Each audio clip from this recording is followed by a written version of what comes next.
विधानसभा के इस कार्यालय के उद्घाटन अवसर पर हम सबके बीच हमारे लोकप्रिय सांसद और भारतीय जनता पार्टी के प्रत्याशी चौधरी रणबीर सिंह जी, भाई उमेश जी, ऐसे रोड में अभी अपना वक्तव्य दिए राजीव राजवाला जी, हमारे जिला परिषद के चेयरपर्सन मनदीप जी, हमारे सभी ब्लॉक समिति के चेयरपर्सन, ब्लॉक समिति के पदाधिकारी, सरपंच साहिबान और भारतीय जनता पार्टी के ज्येष्ठों से कार्यालय खुल गया। और जब नामांकन प्रत्याशी कर देता तो उसके बाद कि हम सब अपने आसपास के क्षेत्र में, और ये आसपास का दायरा कोई 2, 3, 4, 5 गांव का नहीं, अपने आसपास के क्षेत्र का मतलब है अपने घर में, परिवार में, अपने मोहल्ले में, अपनी गली में, अपने वार्ड में। क्योंकि भारतीय जनता पार्टी का एक ये नारा भी है कि बूथ जीत्या चुनाव जीत्या। तो अब दूसरे तीसरे गांव में की चर्चा है, इस बात को छोड़ते हुए हम अपने गांव में अपने बूथ को अगर मजबूत करने में लगेंगे तो निसंदेह जिस प्रकार का पूरी लोकसभा क्षेत्र में 9 की 9 विधानसभाओं में जो माहौल है, उस माहौल को देखते हुए ये भारतीय जनता पार्टी हरियाणा प्रदेश की 10 लोकसभा सीटों में से सबसे बड़ी जीत हमारे यहाँ दर्ज करने जा रही है। भारतीय जनता पार्टी एक बात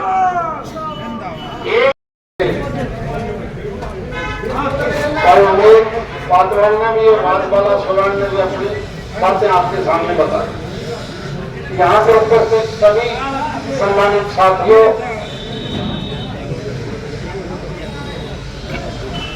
ये ठीक बात है कि चुनाव की प्रक्रिया चालू होती है नॉमिनेशन के बाद, विड्रॉल के बाद जब निशान मिल जाता है। और इलेक्शन कमीशन को ज्यादा वक्त नहीं देता आजकल। आपने इस देश के बारे में मेरे से ज्यादा ज्ञान है, और जो बच्चों ने इतिहास पढ़ा है, इतिहास हम इसलिए पढ़ते हैं ताकि हमें सबक मिले कि इतिहास पीछे कोई गलतियां तो नहीं हुई जिन गलतियों के वजह से हमारा देश गुलाम रहा। आप याद करो, आज से 800-900 साल पहले तक ये देश सबसे ज्यादा समृद्धशाली था, इसीलिए लोग इसको सोने की चिड़िया बोलते थे।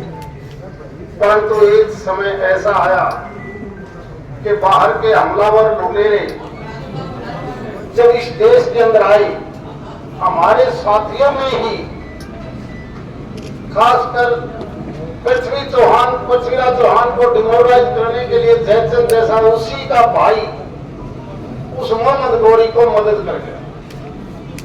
और जब मोहम्मद गौरी ने देखा कि ये तो बड़े से देश सारा पसरी में, शुरू में तो लूट के ले जाता, बहुत से लुटेरे आए, लेकिन बाद में देखा कि इनकी कभी नहीं बढ़ सकती, क्यों नहीं इस देश पर राज किया। कितने बार के शासक आए जिन्होंने इस देश को 800-900 साल तक, जिनकी कोई विचारधारा नहीं थी, इस देश को खूब लूटा, अपने कानून थोप दिए, हमारी संस्कृति और संस्कार को मिटाकर एक ऐसी संस्कृति दी जिसकी वजह से समाज टूट गया। हमारे पढ़ाई के विद्यालयों के नाम मदरसे हो गए, स्कूल नाम करने पड़ गए। फिर एक ऐसा बदलाव किया, वही हिंदुस्तान को आजादी की मिलने के बाद जब राज करने का टाइम आया तो वो पावर ट्रांसफर हुई, न कि लोगों ने सरकार बनाई। आपको याद होगा 1947 से 1952 तक पावर ट्रांसफर करी थी अंग्रेजों ने। वरना जब कोई देश आजाद होता है 5 साल कोई इंतजार नहीं करता कि हम अपना नेता दूसरों के कहने से चुनेंगे। आज भी आप देखोगे 200 वक्त अंग्रेजों के पिट्ठू थे, अंग्रेजों के खास थे। आज भी इस देश के अंदर बहुत बड़ी जमीन, बहुत बड़े महल उन्हीं लोगों के पास मिले जो अंग्रेजों के गुलाम थे। चाहे वो रियासत महाराजा पटियाला की हो एंग्लो इंडियन हो। अभी लोकसभा में जाके मैं पहली बार 3 पार्लियामेंट के मेंबर केवल अंग्रेजों द्वारा बनाई गई नीति के ऊपर बगैर वोट लिए, परिवार बच रहे सिर्फ 47, सांसद बने होंगे 3। आडल का वोट लेके हाथोड़ी लाओ और बिना वोट लिए बनाने पड़े, क्योंकि अंग्रेजों ने कंडीशन लगाई कि हमारा राज में हिस्सा रहना चाहिए, और उस वक्त की सरकार ने वो हिस्सा रखा। अब 2 साल पहले उस बिल को खत्म करना है। केवल यही नहीं, जब आजादी मिल जाती है और जब अंग्रेज यहाँ से 7 समुद्र पार कर चले गए, उनका नाम जमीन क्यों हो गई?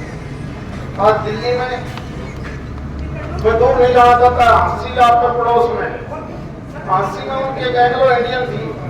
बस्ती के 7 गांव हैं, 7 की जमीन, जोड़, तालाब, शानदार, सारी उनका नाम बोलते हैं। और दूर दूरा उनके चमचे जब महाराजा अमरेंद्र, कैप्टन अमरेंद्र हो, जींद का राजा हो, अपने बर्थडे के भी बहुत बड़े गांव में जमीन नहीं पाते। क्या ये सही है? अरे जब वो चले गए तो जमीनों का नाम किस बात? आदमी ना खड़ा हुआ आदमी पड़े रहा क्यों पड़ता है? हमने आजादी को आजादी नहीं माना, और सारे कानून वही बनाए तो लोग चले गए उनके कहने से। बहुत अरसे के बाद ये बीजेपी की सरकार, जब मोदी जी आए, इन्होंने इस चीज को बदलना शुरू किया कि हमने हिंदुस्तान को हिंदुस्तान बनाना है। हमने हिंदुस्तान को जो बाहर की संस्कृति है, वो जो गलत बातें उनको हटाना है। इसीलिए बहुत से कानूनों को बदलना पड़ा। और आज से 10 साल पहले याद करो, सबसे पहला काम किया, क्या काम किया? नोटबंदी। उस नोटबंदी की वजह से यहाँ जितने खड़े हैं, चाहे अंदर हैं बाहर हैं, किसी आदमी का नंबर 2 का पैसा नहीं था, 1 नंबर का था, इनको कोई तकलीफ नहीं हुई। पैसा मरा तो उनका मरा तो 2 नंबर के साथ भी बैठे, 2 नंबर के साथ भी बैठे। फिर उसके बाद एक जीएसटी आई। भारत सरकार ने जीएसटी का कानून क्यों बदला? कई प्रकार के टैक्सों के नाम अलग अलग थे। टैक्स वही है जो पहले था, लेकिन सब का नाम एक कर दिया। और एक करने पर जितने टैक्सी चोरी होती थी, वो सारी की सारी जब एक वही खत्म आ जाएगी, तो सबका पता लगने लग गया कि कौन सी कंपनी कितनी बड़ी चोर है। आप हैरान रह जाओगे। जब कांग्रेस छोड़ की गई, उस वक्त बजट था इस देश का, केंद्र का खजाना 1 साल का 18 लाख करोड़ रुपया आता था टैक्स का, जो सारे देश में लगता था। आज वो जैसे ही ये चोरी पकड़ी, बजट बढ़ के क्या 49 लाख करोड़ का, यानी लगभग 3 गुना, 2.5-3 गुना। और पैसा कौन सा लिया? 2.25 लाख कंपनियां जो बोगस करोड़ थी, वो सारी की सारी क्या सारी जानी थी। बैंक से ऑनलाइन हो रही थी, कौन सा पैसा कहां से आ रहा है, कहां जा रहा है, और उन कंपनियों का क्या काम था।